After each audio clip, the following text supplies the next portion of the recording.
All right, let's jump right in. Welcome to today's Explainer, where we're looking at a huge pedagogical shift. It's one that's completely reshaping how we think about our absolute most precious resource as educators, our instructional time. If you've ever felt like there just aren't enough hours in the day, well, you are definitely in the right place. I want you to imagine, just for a second, a learning environment where the traditional script is completely flipped. What if all that passive listening was moved entirely outside of your classroom walls? Imagine a world where students watch a short video on, say, photosynthesis at home, and then the next day, they show up buzzing with questions, totally ready to dive into a hands-on experiment with actual plant samples. That is the core idea we're going to unpack today. Here is our roadmap for this explainer. First, flipping the traditional model. Second, weighing the pros and cons. Third, steps to implementation. And fourth, making it work. Section 1. Flipping the traditional model. Moving direct instruction outside the classroom. So here's the thing. A flipped classroom isn't just about assigning YouTube videos for homework. It's a fundamental repurposing of your incredibly valuable class time. The main lecture, that initial exposure to a brand new concept, happens without you, the teacher, present. When students actually walk into your room, that time is fiercely protected for active, experiential learning. You get to focus on small group instruction, collaborative projects, and helping students actually build real knowledge rather than just silently copying down notes. When you compare the two, it's a stark contrast. In a traditional setup, students sit through a lecture in class, right? Then they go home and struggle with solitary practice, which is often exactly when they need your help the most. But in the flipped model, they get the lecture at home at their own pace. Then they come to class to apply those concepts where you, the expert, can provide immediate, targeted support. This changes literally everything about your role. As the University of New South Wales Teaching Gateway points out, you stop being the sage on the stage and you become a dedicated coach or advisor. You step right down into the learning process to facilitate discussions, guide simulations, and really nurture that collaborative effort. Section 2. Weighing pros and cons. The push and pull of the flipped model. Now, the push and pull of this model is fascinating. On the pro side, the benefits are massive. Self-paced learning, way more one-on-one time with the teacher, and deep peer collaboration. But looking at the cons, we have to be realistic. Students might show up unprepared. There are real logistical hurdles with technology access or lack of support at home. And yes, for sure, it requires a lot of increased planning time from you up front. Let's dig into one of those major pros. Providing recorded content at home is an absolute game changer for differentiation. It is so incredibly beneficial for students with accessibility needs or English as a second language learners. Why? Because they can just pause, rewind, and process the information at whatever speed works for them. They take the time they need to grasp those foundational concepts before they're thrown into a fast-paced classroom setting. But we also have to empathetically recognize the reality on the other side. A lack of at-home internet, maybe a lack of personal devices, or simply a lack of parental support means some students might walk into your classroom totally unprepared. We absolutely cannot let the flip model widen the digital divide, so this is a hurdle that has to be systematically addressed.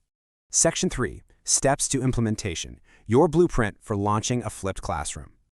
According to Discovery Education and Harvard's Derek Bach Center, getting a flipped classroom successfully off the ground requires 4 deliberate steps: system reflection, determining assessment, planning and resources, and teaching the students.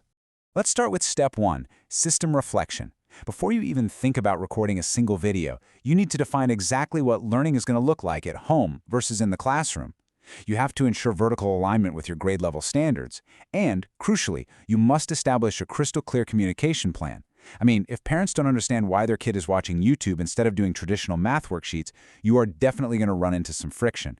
Step 2 is all about assessment. In a flipped environment, assessment isn't just about grading, it's about checking readiness. Using pre-assessments or quick exit tickets lets you identify potential learning gaps before the in-class activities even begin. This helps you intentionally decide which lessons are safe to send home and which ones might need a bit more scaffolding first. Step 3 is planning and resources. And honestly, here is a huge pro tip. Please do not reinvent the wheel. You can curate existing resources. Sites like Khan Academy, TED, MIT OpenCourseWare, or even virtual field trips are phenomenal tools. The goal here is to identify which activities are best done independently, so you can structure your valuable class time for rich, 21st century skills, like deep inquiry, debate, and collaborative problem solving. And finally, step 4, teaching the students. This might literally be the most overlooked step of the whole shebang. As Harvard's Derek Bookcenter points out, students engage with media constantly, sure, but passive scrolling on a smartphone is very, very different from actively consuming educational media. You have to explicitly teach them how to learn at home, show them how to take effective notes, encourage them to write down their questions, and provide clear, tangible incentives for actually doing the independent work. Section 4. Making it work. Practical tips for sustained success. This quote gets right to the absolute heart of the philosophy. Back in 2009, Harvard physics professor Eric Mazur noted that a flipped classroom, quote, does not waste time transferring information to students when that information is available to them in books or online. Your in-person instructional time is your most precious asset. Don't spend it just reading out facts that a video or an article can deliver just as effectively. Spend it on human connection and higher-order thinking. So what happens when a student inevitably shows up having not done the pre-work? Discovery Education suggests a really simple workaround. Just provide a little bit of in-school time.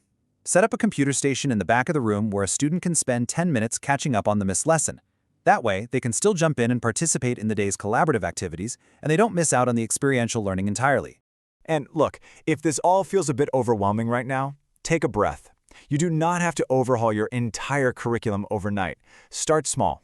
Try swapping out a lecture for a tutorial just one time. Flip a single lesson, or maybe just a single subject, and just observe how it transforms your students' engagement and your own ability to interact with them one-on-one.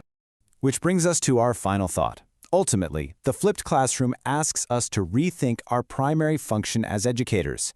It invites us to step off the stage, ditch the marathon lectures, and step directly into the messy, beautiful process of learning right alongside our students. So, looking at your own classroom, are you ready to stop lecturing and start teaching? Thanks for joining this explainer. Take these strategies, start small, and go transform your classroom.